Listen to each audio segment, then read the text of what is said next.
Pascal ইস্যুতে সারা দেশের প্রশাসনের অভ্যন্তরে বর্তমানে চরম অস্থিরতা এবং উৎকণ্ঠা বিরাজ করছে। প্রিয় সরকারি চাকুরিজীবী ভাই ও বোনেরা, আজকের সকালের আপডেট নিউজে আপনাদের স্বাগত। যারা আমাদের চ্যানেলে নতুন তারা এক্ষুনি চ্যানেলটি সাবস্ক্রাইব করুন, আর হ্যাঁ, অবশ্যই কমেন্ট করে জানাবেন আপনারা কে কোন জেলা থেকে আমাদের ভিডিওটি দেখছেন। তবে চলুন কথা না বাড়িয়ে আজকের সর্বশেষ সংবাদটি জেনে নিন। সবচেয়ে বড় ও হতাশাজনক খবর হল, বহুল প্রতীক্ষিত নবম পে স্কেল কবে আলোর মুখ দেখবে সে বিষয়ে এখনও পর্যন্ত কোনো সুনির্দিষ্ট বা চূড়ান্ত সিদ্ধান্তে পৌঁছতে পারেনি সংশ্লিষ্ট কর্তৃপক্ষ।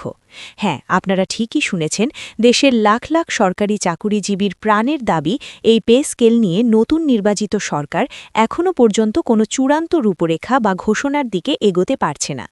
সরকার গঠনের পরপরই আন্তর্জাতিক অঙ্গনে, বিশেষ করে ইরান, ইসরায়েল এবং মার্কিন যুক্তরাষ্ট্রের মধ্যে যে এক ভয়াবহ ত্রিমুখী ভূ-রাজনৈতিক সংঘাত ও যুদ্ধ পরিস্থিতি তৈরি হয়েছে, তার সরাসরি নেতিবাচক প্রভাব পড়েছে বাংলাদেশের মতো উন্নয়নশীল দেশগুলোর উপর।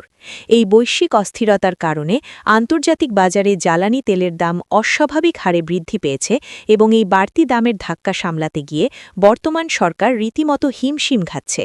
আর সবচেয়ে দুঃখজনক বিষয় হল, এই অর্থনৈতিক সংকট মোকাবেলা করতে গিয়ে পে স্কেল বাস্তবায়নের জন্য বাজেটে যে অর্থ বরাদ্দ রাখা হয়েছিল তা এরই মধ্যে সম্পূর্ণ অন্য খাতে ব্যয় হয়ে গেছে। সংশ্লিষ্ট নির্ভরযোগ্য সূত্রগুলো থেকে আমরা স্পষ্টভাবে জানতে পেরেছি যে সরকারি চাকুরিজীবীদের পে স্কেলের জন্য কোষাগারে প্রায় 40,000 কোটি টাকার একটি বড় অঙ্কের বরাদ্দ রাখা হয়েছিল। কিন্তু অত্যন্ত পরিতাপের বিষয় হল, এই বিশাল অঙ্কের টাকার প্রায় পুরোটাই ইতিমধ্যে অন্যান্য জরুরি খাতে স্থানান্তর করে ব্যয় করা হয়েছে। বর্তমানে পে স্কেলের ওই নির্দিষ্ট তহবিলে অবশিষ্ট রয়েছে মাত্র 900 থেকে 960 কোটি টাকার মতো একটি অতি নগণ্য অঙ্ক। অর্থনীতিবিদরা হিসাব করে দেখিয়েছেন যে বর্তমান বাজার দরের সাথে সমন্বয় করে একটি পূর্ণাঙ্গ নবম পে স্কেল বাস্তবায়ন করতে গেলে সরকারের প্রয়োজন হবে প্রায় 1 লাখ কোটি টাকা। যেখানে প্রয়োজন 1 লাখ কোটি টাকা, সেখানে তহবিলে আছে মাত্র 900 কোটি টাকা। এই সামান্য অর্থ দিয়ে নবম পে স্কেলের আংশিক বাস্তবায়ন তো দূরের কথা, এর প্রাথমিক ধাপের কাজ শুরু করাও কোনোভাবেই সম্ভব নয়।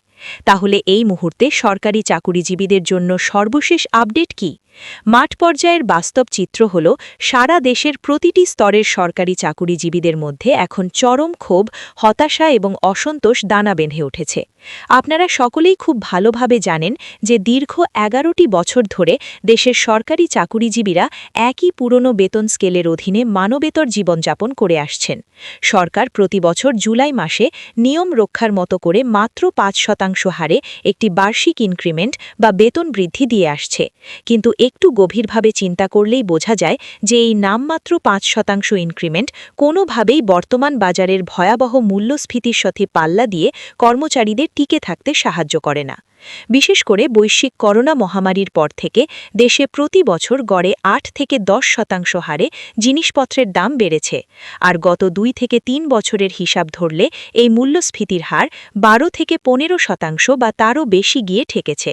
বাজারের প্রতিটি নিত্যপ্রয়োজনীয় জিনিসের দাম যখন 12 থেকে 15% হারে লাগামহীনভাবে বেড়ে যাচ্ছে, তখন কর্মচারীদের বেতন বাড়ছে মাত্র 5%। আয় এবং ব্যয়ের এই বিশাল পার্থক্য কোনোভাবেই একটি পরিবারের আর্থিক সামঞ্জস্যতা বজায় রাখতে পারে না। এই তীব্র অর্থনৈতিক টানাপোড়েনের কারণে কর্মচারীরা বুক ভরা আশা নিয়েছিলেন যে নতুন নির্বাচিত সরকার তাদের এই দীর্ঘদিনের পুঞ্জীভূত কষ্টগুলো বুঝবে। বিশেষ করে নির্বাচনের আগে বর্তমান নতুন প্রধানমন্ত্রী জনাব তারেক রহমান অত্যন্ত স্পষ্টভাবে এবং প্রকাশ্যে প্রতিশ্রুতি দিয়েছিলেন যে তারা সরকার গঠন করতে পারলে যথাসময়ে নবম পে স্কেল বাস্তবায়ন করবেন।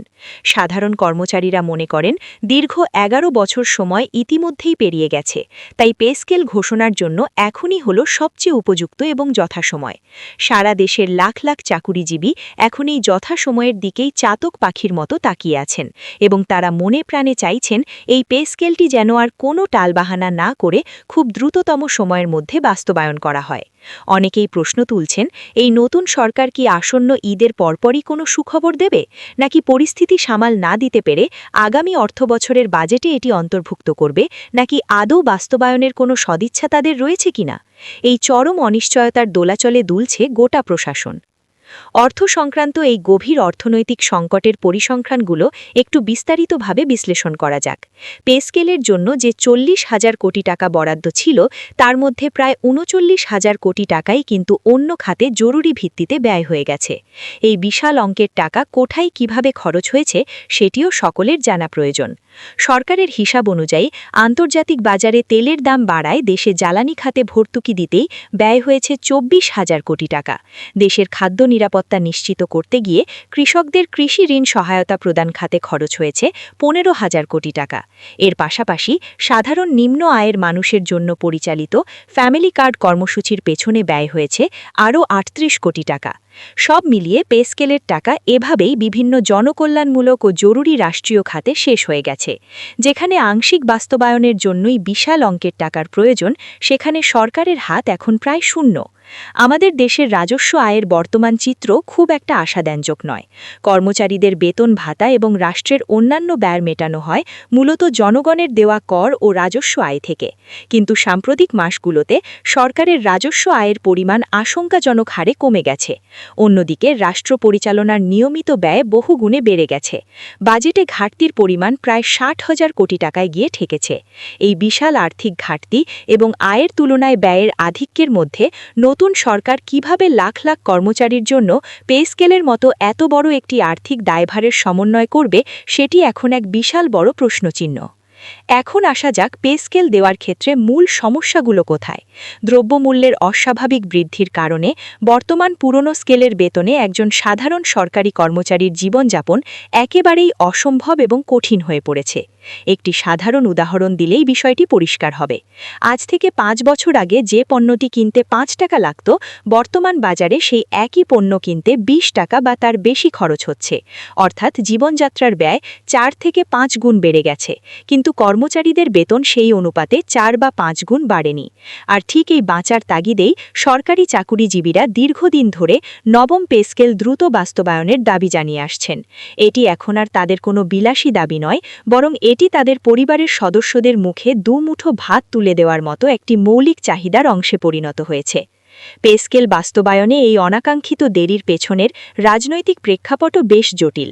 নতুন নির্বাচিত সরকার দায়িত্ব গ্রহণের আগে দেশের রাষ্ট্র ক্ষমতায় আসীন ছিল একটি অন্তর্বর্তীকালীন সরকার। সেই অন্তর্বর্তীকালীন সরকার সরকারি চাকুরিজীবীদের দাবি মেনে নিয়ে একটি জাতীয় বেতন কমিশন গঠন করেছিল। সেই কমিশন দীর্ঘ সময় ধরে কাজ করে বাজার যাচাই বাছাই শেষে তাদের একটি চূড়ান্ত রিপোর্ট তৎকালীন প্রধান উপদেষ্টা ড. মুহাম্মদ ইউনূসের কাছে আনুষ্ঠানিকভাবে অর্পণও করেছিল।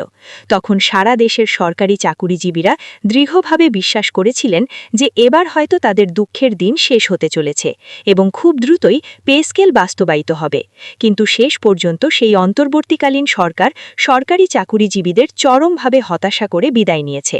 মেয়াদের শেষ দিকে এসে তারা অনেক বড় বড় আশা দিয়েও প্রশাসনিক এবং আর্থিক কারণ দেখিয়ে সেই আশা পূরণ করতে পারেনি। এখন কর্মচারীদের পিঠ একেবারে দেয়ালে ঠেকে গেছে।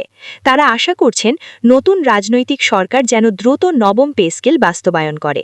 যদি এবারও তাদের নিরাশ করা হয়, তাহলে সরকারি চাকুরিজীবীরা আর কোনোভাবে বাড়িতে বা অফিসে চুপচাপ বসে থাকবেন না। তারা নিজেদের অধিকার আদায়ের জন্য সারা দেশে এক দুর্বার ও কঠিন আন্দোলন গড়ে তোলার হুঁশিয়ারি দিয়েছেন। ইতিমধ্যেই দেশের বিভিন্ন বিভাগীয় শহরে ও জেলা পর্যায়ে কর্মচারীদের মধ্যে এই ক্ষোভের আগুন ছড়িয়ে পড়ছে এবং ছোট পরিসরে বিভিন্ন কর্মসূচি পালিত হচ্ছে। এই অসন্তোষ সারা দেশে একটি বড় ধরনের আন্দোলনের রূপ নেওয়ার আগেই নতুন সরকার পরিস্থিতি উপলব্ধি করে পে স্কেল নিয়ে একটি যুগোপযোগী ও ইতিবাচক সিদ্ধান্ত গ্রহণ করবে বলে সুশীল সমাজ মনে করে। সরকারের সামনে এখন বহুমুখী সংকট। একদিকে 60,000 কোটি টাকার বাজেট ঘাটতি, অন্যদিকে মধ্যপ্রাচ্যের যুদ্ধ পরিস্থিতির কারণে জ্বালানি তেলের বাজারে চরম অস্থিরতা, যা সরকারকে প্রতিনিয়ত হিমশিম খাওয়াচ্ছে। এর পাশাপাশি রয়েছে নীতি নির্ধারণী পর্যায়ে সিদ্ধান্ত গ্রহণের চরম ধীরগতি। যখনই সরকারি চাকুরিজীবীদের বেতন বাড়ানোর প্রসঙ্গ ওঠে, তখনই বিভিন্ন মহল থেকে নানা ধরনের সমীকরণ ও যুক্তি দাঁড় করানো হয়। অনেকেই বলতে শুরু করেন যে দেশের এই ভঙ্গুর অর্থনৈতিক পরিস্থিতিতে সরকারি কর্মচারীদের অতিরিক্ত আর্থিক সুবিধা দেওয়া কোনোভাবেই ঠিক হবে না। আগে দেশের সামগ্রিক অর্থনীতি ঠিক করতে হবে। কিন্তু কর্মচারীরা বলছেন, এই সব অজুহাত দেখিয়ে যুগের পর যুগ তাদের ন্যায্য অধিকার থেকে বঞ্চিত রাখা হচ্ছে। তারা এক দফা এক দাবিতে অটল রয়েছেন, আর তা হল যে কোনো মূল্যে এবং যত দ্রুত সম্ভব তাদের জন্য নবম পে স্কেল বাস্তবায়ন করতে হবে। ভিডিওটি খুবই জরুরি, তাই দয়া করে সবার সাথে ভিডিওটি শেয়ার করতে ভুলবেন না। আর নতুন ভিডিও আপডেট পেতে এক্ষুনি চ্যানেলটি সাবস্ক্রাইব করুন।